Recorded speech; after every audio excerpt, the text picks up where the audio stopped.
স্বল্পোন্নত দেশ এলডিসি থেকে উত্তরণ বিষয়ক জাতিসংঘের একটি উচ্চ পর্যায়ের প্রতিনিধি দলের ঢাকা সফর আপাতত স্থগিত করা হয়েছে। প্রতিনিধি দলের নেতৃত্বে ছিলেন জাতিসংঘের আন্ডার সেক্রেটারি জেনারেল ও পঞ্চম এলডিসি সম্মেলনের মহাসচিব রাবাব ফাতিমা। আগামী জাতীয় সংসদ নির্বাচনকে সামনে রেখে অন্তর্বর্তী সরকারের পক্ষ থেকে বর্তমানে এই সফর না করার অনুরোধ জানানো হয়। এই সফরের নতুন কোনো তারিখ এখনও নির্ধারিত হয়নি।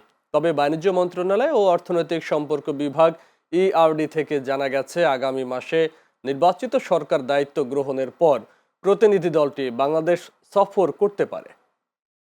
গাইবান্ধার পলাশবাড়ি প্রতিবন্ধী সেবা সংস্থা প্রসেস এর 10ম প্রতিষ্ঠা বার্ষিকী উপলক্ষে আলোচনা সভা অনুষ্ঠিত হয়েছে। শনিবার পলাশবাড়ি এসএমবি উচ্চ বিদ্যালয় মাঠে আলোচনা সভার আয়োজন করা হয়।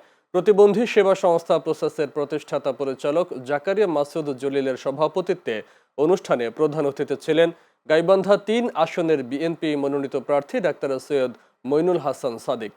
বিশেষ অতিথি ছিলেন উপজেলা সমাজ সেবা অফিসার জিল্লুর রহমান, পলাশবাড়ি পৌর বিএনপির সাধারণ সম্পাদক মুশফিকুর রহমান রিপন ও সমাজসেবক বাদশাহ আলম সহ অন্যান্যরা। কুষ্টিয়ার সীমান্তে পৃথক 3টি অভিযানে মাদক ও চোরাচালানি মালামাল জব্দ করেছে বিজিবি। শনিবার দুপুরে লিখিত প্রেস বিজ্ঞপ্তিতে এ তথ্য নিশ্চিত করেন বিজিবি 47 কুষ্টিয়া ব্যাটালিয়নের অধিনায়ক লেফটেন্যান্ট কর্নেল রাশেদ কামাল রনি।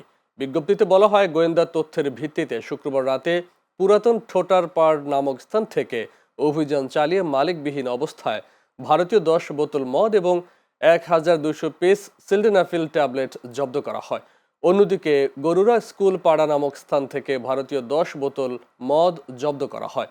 এছাড়া চুলকানির ঘাট নামক স্থান থেকে মালিকবিহীন অবস্থায় ভারতীয় 50 কেজি ডিএপি সার আটক করা হয়, যার বাজার মূল্য 4 লাখ টাকা। বিজিবি 47 কুষ্টিয়া ব্যাটালিয়ন সীমান্ত নিরাপত্তা নিশ্চিত করতে এবং মাদক পাচার সহ সব ধরনের অবৈধ কার্যক্রম প্রতিরোধে কঠোর অবস্থানে রয়েছে বলে জানায় বিজিবি।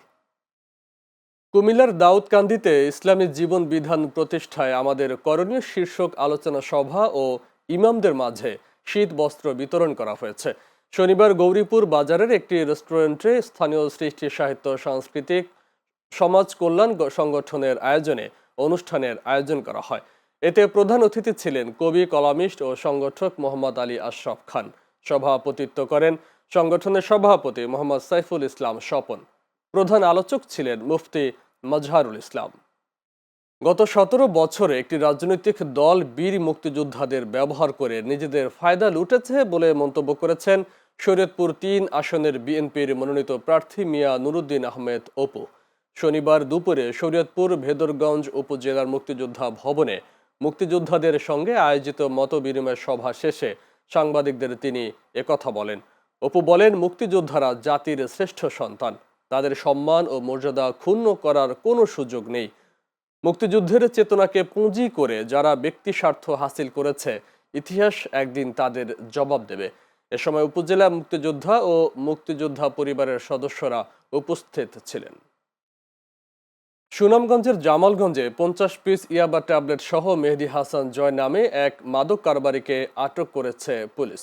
শুক্রবার রাতে জামালগঞ্জ সদর ইউনিয়নের শাহাপুর এলাকায় অভিযান চালিয়ে মাদক কারবারিকে আটক করা হয়।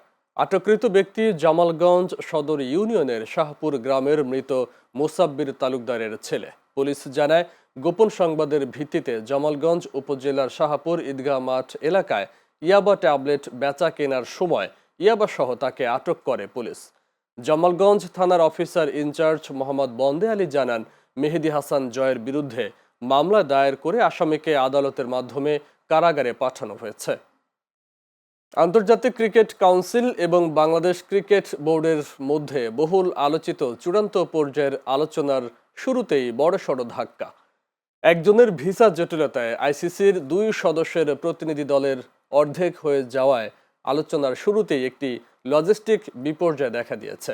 আগামী 2026 টি-20 বিশ্বকাপে বাংলাদেশের অংশগ্রহণ নিয়ে সৃষ্ট অচল অবস্থা নিরসনে আইসিসির দুর্নীতি দমন ও নিরাপত্তা প্রধান অ্যান্ড্রু এফ গ্রেব আজ একা ঢাকা সফর করছেন। স্থানীয় গণমাধ্যমের খবর অনুযায়ী তার সাথে আসার কথা ছিল ভারতীয় বংশোদ্ভূত এক ঊর্ধ্বতন আইসিসি কর্মকর্তার, কিন্তু সময় মতো ভিসা না পাওয়ায় তিনি আসতে পারেননি। ভারতীয় কর্মকর্তার ভিসা না পাওয়াকে দুই দেশের বর্তমান রাজনৈতিক ও কূটনৈতিক শীতল পরিস্থিতির প্রতিফলন হিসেবে দেখা হচ্ছে। আগামী 7 ফেব্রুয়ারি বিশ্বকাপ শুরু হতে আর 3 সপ্তাহেরও কম সময় বাকি। সমঝোতা না হলে পুরো টুর্নামেন্টের ভবিষ্যৎ ঝুঁকির মুখে পড়তে পারে।